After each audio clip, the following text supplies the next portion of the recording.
pleasure of having Councilmember Yvette Alexander, who represents Ward 7, and she's also the chair of the Committee for Health and Human Services, who's going to read us a proclamation in observance of today. Thank you very much. Let's give her a hand.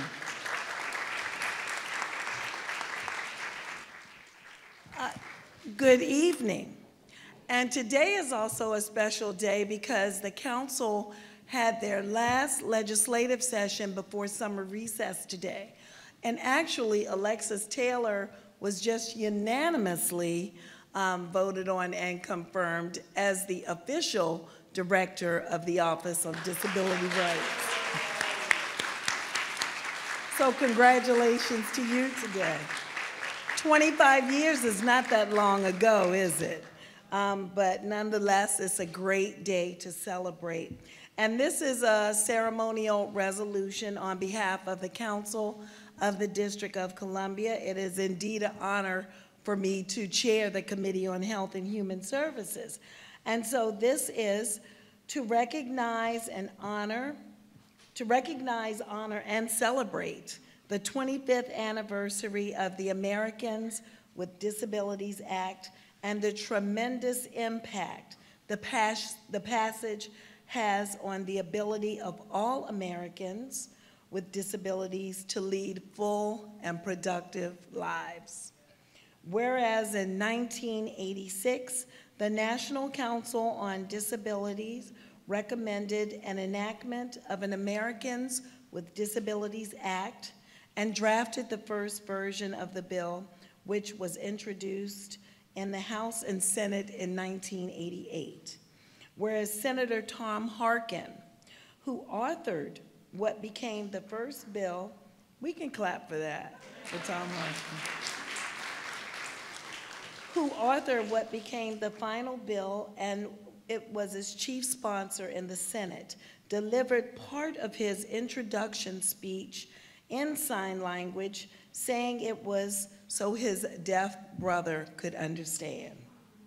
Whereas the Americans with Disabilities Act was signed into law on July 26, 1990 by President George H.W. Bush. Whereas the Americans with Disabilities Act was the most significant civil rights legislation for individuals with disabilities in the United States and inspired the rest of the world to work towards establishing equal opportunities for individuals with disabilities. Whereas the Americans with Disabilities Act affords similar protection against discrimination with Americans with disabilities as the Civil Rights Act of 1964. Whereas the Americans with Disabilities Act also requires covered employers to provide reasonable accommodations to employees with disabilities and imposes accessibility requirements on public accommodations. Whereas the ADA covers employment discrimination, which applies to covered employees and covers job application procedures, hiring, advancement and discharge of employees, job training, and other terms, conditions, and privileges of employment. Whereas the ADA, you see I shortened it, the ADA now.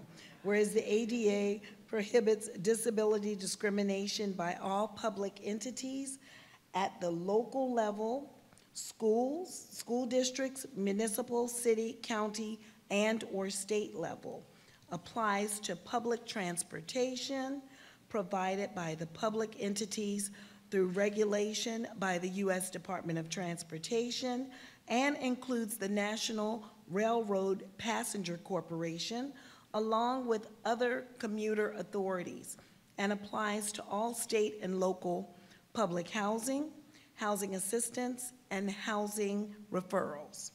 Whereas the ADA ensures that no individual may be discriminated against on the basis of disability with regards to the full and equal employment of goods, services, facilities, or accommodations of any place of public accommodation by any person who owns, leases, or operates a place of public accommodation. whereas the ADA amended the Landmark Communications Act of 1954, requiring that all telecommunications companies in the U.S. take steps to ensure functionally equivalent services for consumers and disabilities, notably those who are deaf or hard of hearing and those with speech impediments. And whereas the ADA prohibits retaliation or coercion by any individual or entity that seeks to prevent an individual from exercising his or her rights to retaliate against him or her having exercised those rights. Whereas the Office of Disability Rights for the District of Columbia was created by the Disabilities Rights Protection Act of 2006 to provide technical support, training, resolution of complaints, and provide overall guidance. Whereas the Office of Human Rights for the District of Columbia confronts disability through disability discrimination through its enforcement of the District of Columbia Human Rights Act and Americans with Disabilities Act.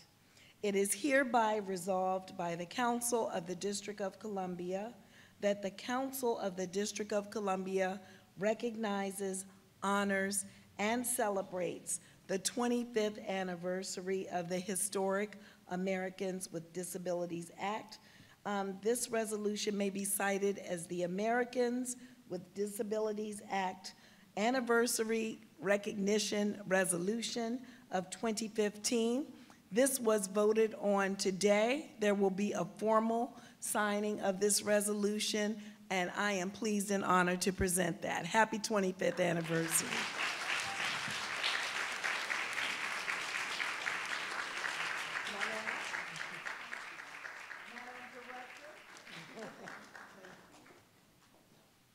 Thank you very, very much, Council Member. We appreciate you reading it and you being here tonight. And it is now my privilege to introduce the Mayor of the District of Columbia, the Honorable Muriel Bowser, who has provided leadership to the district and provides for all those with and without disabilities. Thank you very much.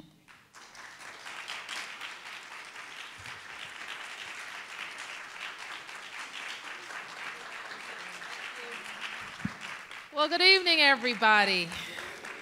And I am happy to be here for the 20th anniversary celebrating the Americans with Disabilities Act and all that it has meant for Americans in every state, in every city, every background, and every belief. And I want to thank our new director and you, council member, for your leadership. You may have heard me call Council Member Alexander my sister council member because we were elected on this very same day back in 2007. And I was really pleased when she was made the chairwoman of the Committee on Health then, and now the Committee on Health and Human Services, because it so fits her strengths, her interests, and her passions to make people in every ward of the District of Columbia healthier, and so that they can have complete and full lives in our city. So please join me in thanking Councilmember Alexander for her leadership. As you heard from the councilwoman's description, the landmark American with Disabilities Act continues to have a very positive impact on Americans in every state. It serves as a constant reminder that everyone has value, including the 71,000 people with disabilities who live right here in the District of Columbia. We have our entire team focused on how we can make every Washingtonian have access to the great opportunities and pathways that exist here. And I want to acknowledge my Deputy Mayor for Health and Human Services, Brenda Donald, who is here, who you all know. Laura Nuss is here, our Director of DDS. We want to thank Laura. We also want to acknowledge a member of the Obama administration who has joined us, Claudia Gordon, who is always good to see. Claudia, good to see you. And all of the Bowser administration, who I have really tasked with making sure that no matter where you live or what your background is, the prosperity that we're growing in this city is available to you. So we have been focused on bringing economic opportunity to every corner of the city. We're doing everything that we can to make sure people of all stripes and backgrounds and abilities have a fair shot at achieving the pathway to the middle class. We don't look to people with disabilities for what they can't do, but more on point of what people can do. And I have certainly learned that lesson from so many of my constituents, and I also want to acknowledge that my own sister is here, Marcia Bowser, so give her a round of applause.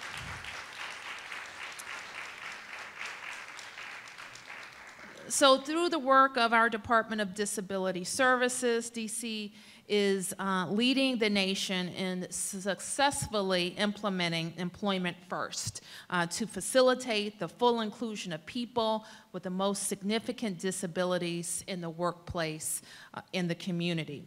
Through our partnership with dedicated employers, Director Nuss and her team are helping to open doors to customize competitive jobs. Once those doors are open, employers are recognizing the many contributions that people with disabilities bring to the workplace. And our commitment extends to young people. You probably are aware of our focus on making sure that we are employing people, young people, high school, college, but up to the age of 24, and enriching summer experiences. And we have ensured, and I want to thank all of the DC government agencies who have worked so hard to get this done, to make sure that young people with disabilities are included in all of the things that we do around summer jobs. We are also focused on how we can make DC a more livable community.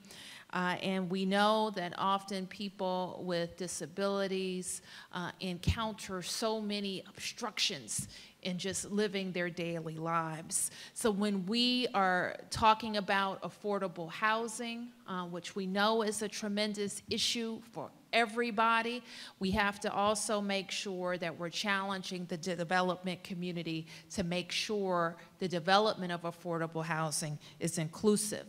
When we talk about transportation, we have to make sure that our public transportation, our taxi cabs, as well as anybody who wants to provide public transit service in our city, keeps in mind everyone who needs to use it.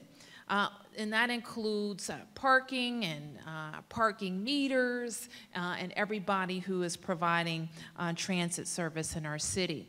We've also made a tremendous commitment to ending traffic fatalities and accidents in our city, which we know have a huge impact on people who live with disabilities in the District of Columbia. So you will hear our campaigns referred to as Vision Zero, so that we get to a point where we can eliminate all of the traffic fatalities in the District of Columbia. So jobs, housing, and the ability to get around is so, so very important. But we also know that understanding among our fellow residents is equally important. Unfortunately, the disability community is often generalized and marginalized and treated as a monolithic community. But we know that's not true. We know that the disability community is as much a melting pot as our city. So my administration is working to change that perception. Tomorrow, the Office of Human Rights, and I'm pleased to see our director here, in the Office of Disability Rights, and 12 partner organizations, and agencies will host a one-day campaign that empowers businesses and the public to share information about people with disabilities. The name of the campaign is The End of Awkward. Monica, have you already talked about this? Oh, okay, so I'll talk about it. And we're asking participants to raise awareness by wearing pins. Monica has on one, and I'm going to show you one here. The pin says The End of Awkward, and we're asking participants to raise awareness by talking about things that sometimes make us uncomfortable. More than 500 members of the public and nearly 1,200 employees at 46 businesses have registered to participate. Now, isn't that a good thing, having people talking about issues that affect our understanding? And I want to thank everybody in this room for creating opportunities, for breaking down barriers, and for raising the important and valuable voices of people with disabilities in our city. I'm also happy to see the director of our Office of Film and Television, Angie Gates, and our director of Small Businesses, Anna Harvey, here. Thank you. And I just want to share with you a little bit about what our End of Awkward campaign will entail. Part of what the campaign that Monica's worked so hard on is when you see somebody with this pin, it's an opportunity to have a conversation. And in this day and age of social media and everybody staring at computers, we recognize that people have forgotten how to have a conversation. So we are going to suggest some talking points so you can strike up this conversation. And I know that we're going to get this information out to you. Let me share a few of them with you. So if you only have 10 seconds to have a conversation, this is how it might go.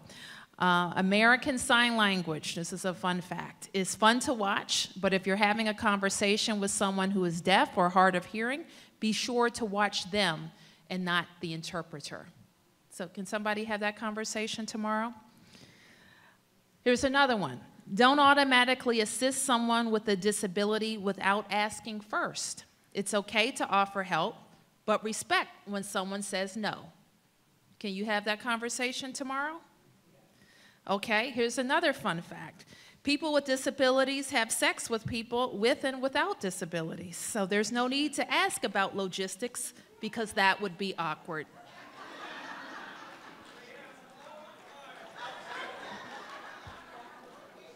So can you have that conversation tomorrow? So just because someone is blind, it does not mean that they are deaf or vice versa. So avoid speaking loudly in someone's face just because you notice that they are blind or have low vision. So that's if you have 10 seconds. So imagine if you have 5 minutes, how you can close the gap of understanding. And we can say in this city that we are committed to ending the awkward. This is what I know about Washingtonians. We're a generous and loving people. We share a lot of common values, that a city as prosperous as ours should open up opportunities for all, and everybody willing to work hard and play fair should have a shot in Washington. I've had the great privilege of leading my hometown as mayor for the last 6 months.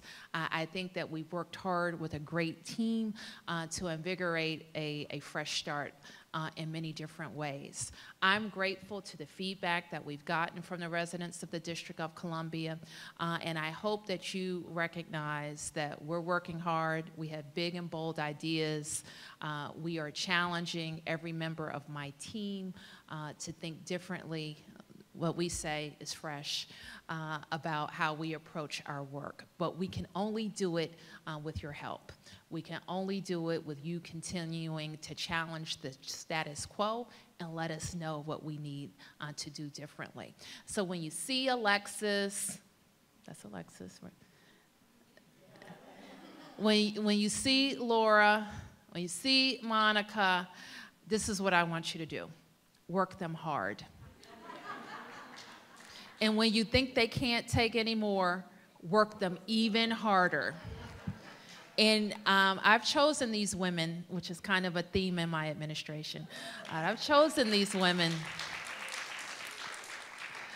because they have real vision, commitment to the people of Washington, and they have chosen us. They have chosen my administration because they know that we're going to think differently, be innovative, be honest, be responsive, and get the job done for the residents of the District of Columbia. So happy birthday, American with Disabilities Act. Happy birthday.